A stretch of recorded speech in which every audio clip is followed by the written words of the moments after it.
reports of a backlash in the aftermath of the Tunisia attack have encouraged Muslim groups from across Scotland to come together in Glasgow today to condemn terrorism and those who kill in the name of Islam. Well, Shaykh Rehan Ahmed Raza represents the Minhajul Quran International, a Pakistan-based organisation that works to promote interfaith harmony. He's here with us in the studio. Good morning to you. Good morning. Tell us how important today's gathering is as far as you're concerned.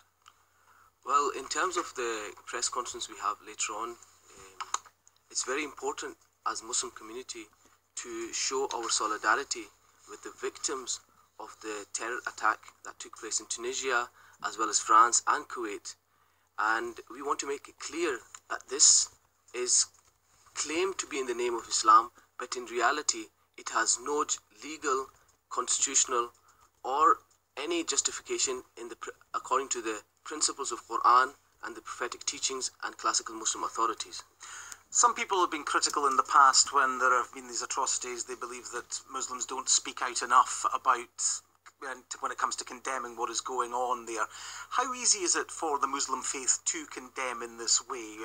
We look at the Catholic faith, for instance, and obviously they have the Pope as their leader and someone that people will listen to. The Muslim faith doesn't have someone in that position. Well, in terms of condemnation, there's always been a very strong condemnation from Muslims across the world regarding any type of terrorism that's taken place in any form and manifestation across the world.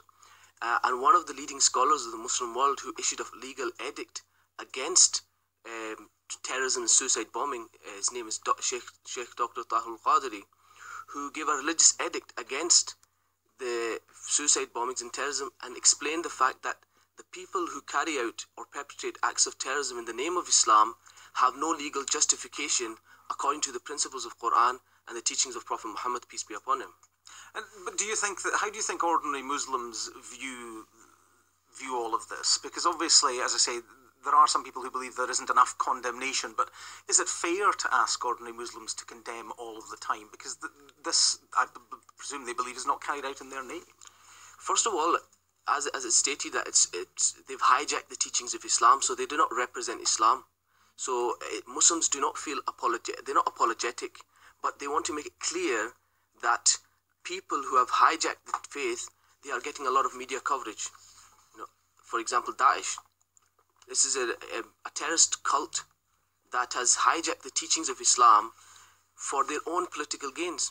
So according to the Muslim scholars across the world, they have no legal justification for having Islam, according to their Islamic state, or the acts that they carry out in the name of Islam. All of that said, though, how concerned are you about the potential for a backlash from some in this country? I think in terms of the backlash or in terms of potential danger the young people are at, it's anyone who has access to internet is at potential dangers of being radicalized, because most of the radicalization that has taken place has been online. And we as a Muslim community in Scotland, along with our imams and mosques, we are working very closely with Police Scotland in order to educate and make our imams more aware of the threat levels that do exist. Recently, over the past few months, we've held some workshops in support with Police Scotland on extremism and radicalization and internet safety and cybercrime as well, so that our people become aware, particularly imams, because they address the gathering on a Friday, so they can portray that message very clearly to the participants of Friday prayer, so that message disseminates within the community at grassroots levels. I wonder what you make of the story that we're reporting this morning, with the Defence Secretary in Britain saying that MPs might need to reconsider their decision 2 years ago not to carry out airstrikes against members of this Islamic State group in Syria.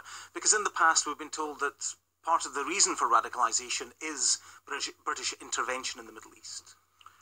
Well, in terms of the statement by Defence Secretary, I would say that we have to be very, very careful in how we address this problem, because it's better, my personal opinion is, and this is my personal opinion, that Muslim countries should be taken into confidence regarding this, and they should strategically address this issue, because most of the time what happens is that attacks do take place, but a lot of civilians become targets, and that's what fuels and that's that you could say a tactic that is used by the extremists to radicalize young people. Because it angers people here. Because it fuels anger. But I personally feel that as operation against terrorists, I'm for that. But at the same time, we should be aware of the fact that no civilian casualties take place. And as you hold this meeting today, how would you characterise relations between the Muslim faith and non-Muslims in Scotland at the moment? I think our relationships with non-Muslims is quite strong, because we have held conferences, Peace and Unity Conference, we've had Peace for Humanity Conference, we've had interfaith dialogue with non-Muslims. We are at regular contact with other faiths and discussing the commonalities that exist within all faiths. So I think we have always had good support from the community, particularly from the Scottish Government and even Police Scotland, when it comes to issues pertaining to Muslims. And they've always been supportive of all communities, not just only Muslim communities. Okay, well, thank you very much indeed for coming in to speak to us today. That's Muslim scholar based in Glasgow, Shaykh Rehan Ahmed Raza. The time